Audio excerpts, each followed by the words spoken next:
ঢাকা শহরের অন্তত 11টি স্থান থেকে আওয়ামী লীগ এবং এর অঙ্গ সংগঠনের নেতাকর্মীরা আবারও ঝটিকা মিছিল বের করে ইউনূস সরকার এবং তার আইন শৃঙ্খলা রক্ষাকারী বাহিনীকে একরকম কাঁপিয়ে দিয়েছে। বিশেষভাবে এমন একটা সময়ে যখন গত 24শে সেপ্টেম্বর আওয়ামী লীগ যখন ঢাকা শহরের বিভিন্ন স্থান থেকে মিছিল বের করে একটা কেন্দ্রে জড়ো হওয়ার দিকে প্রায় অগ্রসর হয়ে যাচ্ছিল, এবং যেটাকে সরকারের বিভিন্ন গোয়েন্দা সংস্থার তরফে আওয়ামী লীগের ঢাকা দখল করে নেওয়ার প্রধান এবং প্রথম একটা সফল উদ্যোগ হয়ে পড়তে যাচ্ছিল বলে অভিহিত করা হচ্ছে, যেখানে প্রায় লাখখানেক লোকের তারা সমাবেশ ঘটিয়ে ফেলার পরিকল্পনা নাকি করেছিল।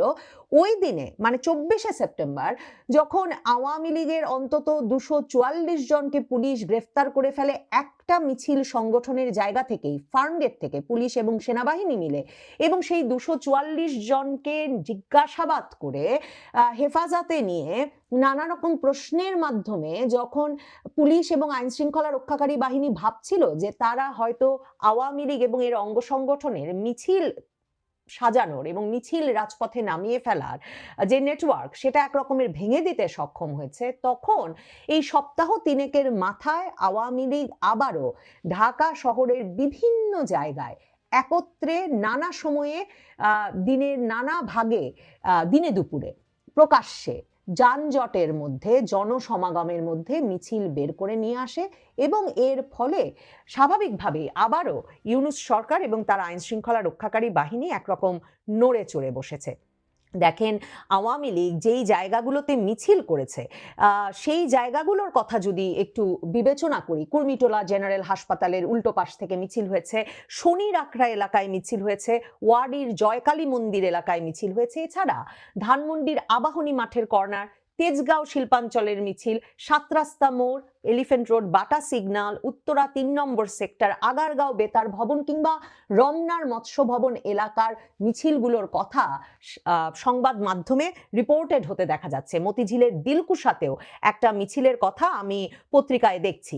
তো এই অবস্থায় অন্তত 11টা স্পটে মিছিল হয়েছে বলে সংবাদ মাধ্যমগুলো খবর দিচ্ছে। তবে আওয়ামী লীগের ফেসবুক পেজে বলা হচ্ছে যে অন্তত রাজধানীর 35টি স্পটে একসাথে মিছিল করেছে এবং জয় বাংলা স্লোগানে রাজপথ প্রকম্পিত করেছে আওয়ামী লীগের নেতাকর্মীরা। ফেসবুক পেজ, সামাজিক যোগাযোগ মাধ্যম এগুলো দেখলে আরেকটা জিনিস আমার কাছে খুব তাৎপর্যপূর্ণ মনে হয়েছে, যে আওয়ামী লীগ একরকম যখন 6টি মানবাধিকার সংগঠন একসাথে চিঠি লিখে ইউনূস সরকারকে বলেছে যে তারা মনে করে ইউনূস সরকার যে সন্ত্রাস বিরোধী আইনের আওতায় আওয়ামী লীগ এবং তার অঙ্গ সংগঠনগুলোর কার্যক্রম নিষিদ্ধ করে দিয়েছে, এই কার্যক্রম নিষিদ্ধ করার পদক্ষেপকে তারা মানবাধিকার বিরোধী কার্যক্রম মনে করে। তারা মনে করে এই কার্যক্রমের নিষেধাজ্ঞা তুলে নেওয়া উচিত।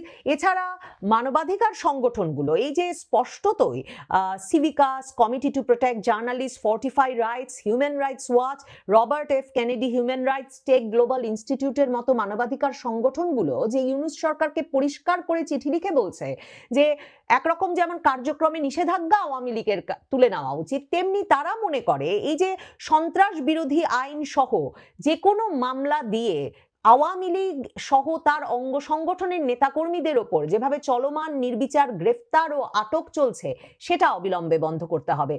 এছাড়া এই মানবাধিকার সংগঠনগুলো আন্তর্জাতিকভাবে সুপরিচিত, খ্যাতিমান এই মানবাধিকার সংগঠনগুলো বলেছে যে আওয়ামী লীগের নেতাকর্মীদের বিরুদ্ধে দায়ের করা যেসব মামলা রয়েছে সেগুলোর ক্ষেত্রেও গ্রহণযোগ্য তথ্য প্রমাণের ঘাটতি রয়েছে এবং সেগুলো রাজনৈতিক উদ্দেশ্য প্রণোদিত, কাজেই সেগুলো তুলে নিতে হবে। এছাড়া দেখেন, হিউম্যান রাইটস ওয়াচ কিন্তু এর আগের সপ্তাহেও এক দফা তার ওয়েবসাইটে বিবৃতি দিয়ে বলেছে যে যে ধরনের মানবাধিকার লঙ্ঘনের ঘটনা ঘটছে আওয়ামী লীগের এবং আওয়ামী লীগের অঙ্গ সংগঠনের নেতাকর্মী, সাংবাদিক, শিল্পী, বুদ্ধিজীবীদের ক্ষেত্রে ইউনূস সরকারকে সেটা বন্ধ করতে হবে। জাতিসংঘের মানবাধিকার কমিশনের দফতরকে এদিকে নজর দিতে হবে যে কি করে বাংলাদেশে এ ধরনের মানবাধিকার লঙ্ঘনের ঘটনা ঘটতে পারছে।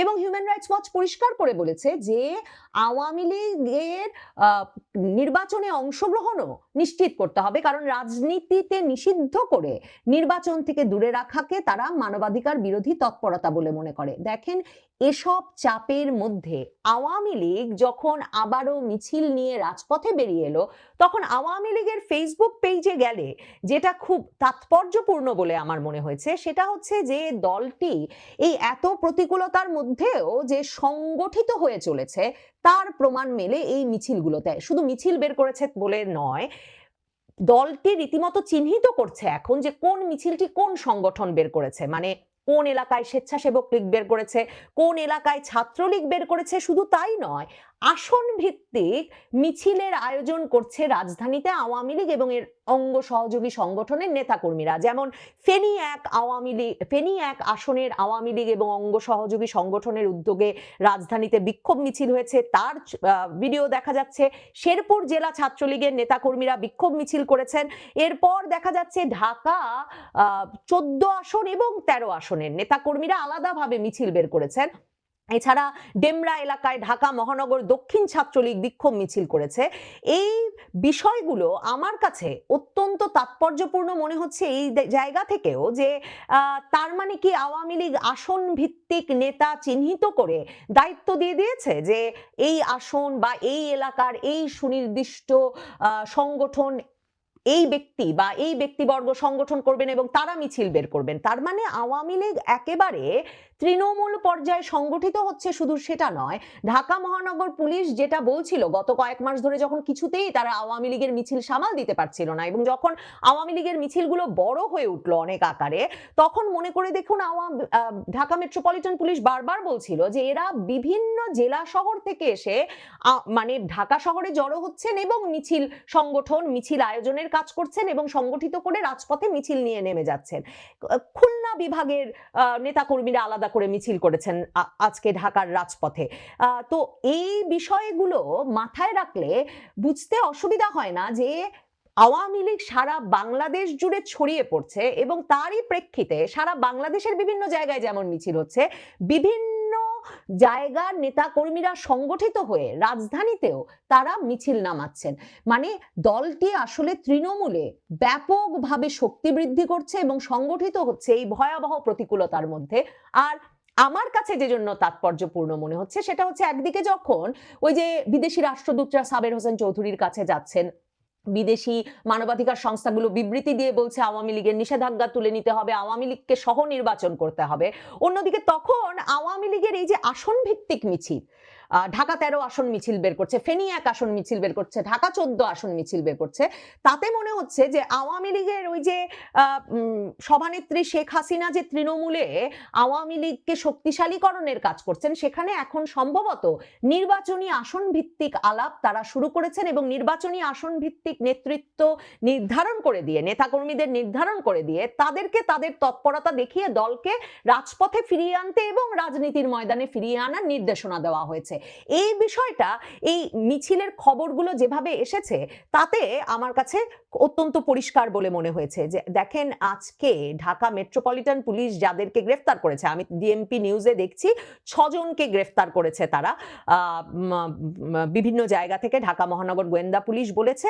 এখানে যেটা খুব ইন্টারেস্টিং সেটা হচ্ছে ডিএমপি এখন ছবিগুলো ব্লার করে দিচ্ছে। মানে আমি ঠিক জানি না যে কেন, যেখানে গত কয়েক মাস ধরেই আমরা দেখছিলাম যে আওয়ামী লীগের নেতাকর্মীরা গ্রেফতার হচ্ছেন, গ্রেফতার হওয়া মাত্র তারা একজনও বলছেন না যে আমি আওয়ামী লীগ করি না, প্রত্যেকে দলীয় পদ পদবীর নাম সহ পুলিশের কাছে দিচ্ছেন। পুলিশ যখন কাদেরকে গ্রেফতার করেছে বলছেন, তখন তারা এই ব্যক্তিবর্গের নাম পদ পদবী সহই বলছেন। এখন এই আজকেও যারা গ্রেফতার হয়েছেন বলে বলছে পুলিশ, তাদের মধ্যে এই যে কক্সবাজার জেলার ডুলাহাজারা ইউনিয়নের ছাত্রলীগের সহসভাপতি, খাগড়াছড়ি জেলার, মাদারীপুর জেলার, এরকম নানা জায়গার ব্যক্তিবর্গ আছেন। কিন্তু তাদের ছবিটা ডিএমপির নিউজে যে ছবি সর্বশেষ দেওয়া হয়েছে, ছবিগুলো ব্লার করে দেওয়া হয়েছে। এখন প্রশ্ন জাগে যে তার মানে কি যে কাউকে যে কারো পরিচয়ে গ্রেফতার করা শুরু করেছে কিনা পুলিশ। কারণ মনে রাখবেন, ইউনূস সরকার তো প্রতিজন আওয়ামী লীগ বা আওয়ামী লীগের নেতাকর্মী ধরবার জন্য রীতিমতো পুরস্কৃত করার ব্যবস্থা রেখেছেন, আর অন্যদিকে দণ্ডদানের ব্যবস্থা করেছেন সেসব থানার জন্য, যেসব থানার অধীনের এলাকায় আওয়ামী লীগের মিছিল হয়ে যেতে পারবে আর পুলিশ কাউকে গ্রেফতার করতে পারবে না। আমাদের সময় তারা খবর দিচ্ছে যে রাজধানীতে আওয়ামী লীগের ঝটিকা মিছিল থেকে 131 জনকে গ্রেফতার করেছে পুলিশ, এবং সেখানে তারা বলছে যে আমি ডিএমপি নিউজে এটা দেখছি না, আমাদের সময় বলছে যে মিডিয়া অ্যান্ড পাবলিক রিলেশনস বিভাগের মোহাম্মদ তালেবুর রহমান তাদেরকে জানিয়েছে যে ডিএমপির উত্তরা পূর্ব থানা 6 জন, উত্তরা পশ্চিম থানা 2 জন, গুলশান থানা 24 জন, খিলক্ষেত থানা 4 জন, এরকম করে ডিবি ওয়ারি 22 জন, মতিঝিল থানা 40 জন, মোট 131 জনকে সারাদিনে গ্রেফতার করা হয়েছে। কাজে বুঝতেই পারছেন কি পরিমাণ মিছিল বেরিয়েছিল, যে এবং কত সংখ্যক মানুষ বেরিয়েছিল, যে সারা ঢাকা শহর থেকে 131 জনকে পুলিশ গ্রেফতার করে ফেলতে পেরেছে। এবং ওয়ারিতে যেমন যখন মিছিল হয়ে যায় জয়কালী মন্দির এলাকায়, সেখানে সরকারের বিরুদ্ধে বিভিন্ন স্লোগান দিয়েছেন আওয়ামী লীগের নেতাকর্মীরা। পুলিশই সেটা জানিয়ে বলেছে যে কারা মিছিলে অংশ নিয়েছে তা শনাক্তের চেষ্টা চলছে। তেজগাঁয় যখন মিছিল হয়েছে পুলিশ বলেছে যে তারা কাউকে গ্রেফতার করতে পারে নাই। প্রত্যক্ষদর্শীরা বলেছেন যে কয়েকশো মানুষ সেই মিছিলে অংশ নিয়েছিলেন। বাটা সিগন্যাল মোড়ে যখন মিছিল হয়েছে, হঠাৎ করেই মিছিল সংগঠিত হয়েছে, কয়েকশো মানুষের মিছিল হয়েছে, পুলিশ সেখানে গ্রেফতার করতে পারে নাই। পুলিশ অভিযান চালাচ্ছে তেজগাঁয় গ্রেফতার করবার জন্য। বাটা সিগন্যাল মোড়ে মিছিল হয়ে যাওয়ার পরেও পুলিশ অভিযান চালিয়েছে, শনাক্তের চেষ্টা করেছে। কারণ ওই যে আওয়ামী লীগ নেতাকর্মীরা কিন্তু নিজেরাই ছবি দিচ্ছেন, মুখে বেশিরভাগের মাস্ক নাই, ছবি দিচ্ছেন, ভিডিও ছাড়ছেন, এবং পুলিশ এরপর শনাক্ত করে করে কিন্তু গ্রেফতার শুরু করে। শনির আকরা এলাকায় যে মিছিলটা হয়, স্থানীয় এক বাসিন্দা জানান হঠাৎ প্রধান সড়কে কয়েকশো মানুষ মিছিল শুরু করে এবং ডেমরার দিক থেকে যাত্রাবাড়ির দিকে অগ্রসর হন, এবং কুর্মিটোলা জেনারেল হাসপাতালের উল্টো পাশ থেকে হঠাৎ করে আওয়ামী লীগের বিভিন্ন স্তরের নেতাকর্মীরা মিছিল শুরু করেছিলেন। তখন সেখানকার ক্যান্টনমেন্ট থানার ওসি জানিয়েছেন যে কুড়িল দিক থেকে আসা মিছিলে তারা ধাওয়া দিয়েছিলেন, 3 জনকে আটক করেছিলেন। এখন 131 জন আটকের যে খবর আমাদের সময় দিচ্ছে, প্রশ্ন জাগে যে এটা কবে কবে কাকে কাকে গ্রেফতার করলেন তারা, এবং এই যে ছবি আবছা করে দিয়ে গ্রেফতারের খবর দেওয়া ঢাকা মেট্রোপলিটন পুলিশের শুরু হলো। আসলে সরকারের দিক থেকে যে বিশাল চাপ আছে যে গ্রেফতার করতেই হবে এবং আওয়ামী লীগ নেতাকর্মীদেরই গ্রেফতার করতে হবে, সেই জায়গা থেকে পুলিশ আসলে একরকমের মানে ভীত সন্ত্রস্ত তার চাকরি নিয়ে। এবং উত্তরার দিকে আবার অন্য ঘটনাও ঘটেছে, যে প্রত্যক্ষদর্শীদের আমি ভিডিও দেখছিলাম, কালের কণ্ঠের ভিডিওই দেখছিলাম, যে সেখানে প্রত্যক্ষদর্শীরা বলছেন যে মিছিল এত বড় ছিল, পুলিশের পক্ষে গিয়ে তো ওই মিছিল থেকে কাউকে ধরে আনা সম্ভব না। তার মানে পুলিশের দুদিকে ভীতি, একদিকে আওয়ামী লীগের মিছিলের মানে মিছিলে যোগদানকারী লোকের সংখ্যা বাড়ছে, কাজে সেখানে তারা হঠাৎ করে উপস্থিত হয়ে কি করে গ্রেফতার করে আনবেন সেই ভয়। অন্যদিকে ভয় সরকারি চাপের ভয়, যে মিছিল হয়ে গেছে কেন গ্রেফতার নাই, কাজেই তারা গ্রেফতার করছেন। তবে ইউনূস সরকার এই গ্রেফতারের আরাম আনন্দ বেশি দিন চালিয়ে যেতে পারবেন কিনা সেটা দেখবার জন্য অপেক্ষা করতে হবে, কারণ আন্তর্জাতিক চাপ বাড়ছে। জাতিসংঘ মানবাধিকার কমিশনের প্রধান ভলকার টুর্কো বলেছেন যে মানবাধিকার লঙ্ঘনের ঘটনা যেন অব্যাহত না থাকে ইউনূস সরকারের আমলে, এবং তারা ঢালাও মামলা দিয়ে, নির্বিচারে মামলা দিয়ে আটক এবং হয়রানির থামাতে ইউনূস সরকারকে আহ্বান জানিয়েছেন। এবং আন্তর্জাতিক পরিসরে ইউনূসকে যে বারবার গিয়ে বলতে হয় যে আওয়ামী লীগ নিষিদ্ধ হয়নি, পজ করা হয়েছে, তার কারণটাই এটা যে সন্ত্রাস বিরোধী আইনের মতো একটা নিবর্তনমূলক আইনে আওয়ামী লীগের মতো একটা দলকে, নিয়মতান্ত্রিক এবং জনঘনিষ্ঠ দলকে, ব্যাপক জনসমর্থনের একটা দলকে নিষিদ্ধ করে দেওয়া এবং তাকে আন্ডারগ্রাউন্ডে চলে যেতে একরকমের বাধ্য করা, সেটাকে আসলে আন্তর্জাতিক পরিসরে কোনো রাজনৈতিক বিশ্লেষক, মানবাধিকার সংগঠন ভালো চোখে দেখছে না। আর আওয়ামী লীগ ঠিক সেই সুযোগটা নিয়েই আমার ধারণা আরো বড় পরিসরে রাজপথে নামতে যাচ্ছে, কারণ রাজপথে আওয়ামী লীগের রাজনীতি করবার জায়গা, আওয়ামী লীগ আন্ডারগ্রাউন্ড রাজনীতির দল নয়। কাজেই যত বেশি তারা রাজপথে থাকবে, তাদের মৌলিক মানবিক অধিকার, রাজনীতি করবার অধিকার, সেটা প্রকাশ করতে যত বেশি রাজপথে নামবে, আর ইউনূস সরকার আর তার পুলিশ যত তাদের আটক করবে, মামলা দেবে, হয়রানি করবে, আন্তর্জাতিকভাবেও আওয়ামী লীগের পক্ষে সহানুভূতি এবং সমর্থন তত বাড়বে বলেই ধারণা করি। সে কারণেই আওয়ামী লীগের আবার রাজপথে মিছিলে নেমে আসা, ঢাকার অন্তত 11টি পয়েন্টে, সংবাদ মাধ্যম বলছে, আওয়ামী লীগ বলছে 35টি পয়েন্টে, এই যে সারা ঢাকা শহর জুড়ে আওয়ামী লীগের মিছিল, সেটা আগামীর রাজনীতি কোন দিকে যেতে পারে তার একটা আশা করি বিষয়টি বুঝতে পেরেছেন। এ নিয়ে আপনার গুরুত্বপূর্ণ মন্তব্যটি অবশ্যই কমেন্ট বক্সে জানিয়ে দিবেন। ধন্যবাদ।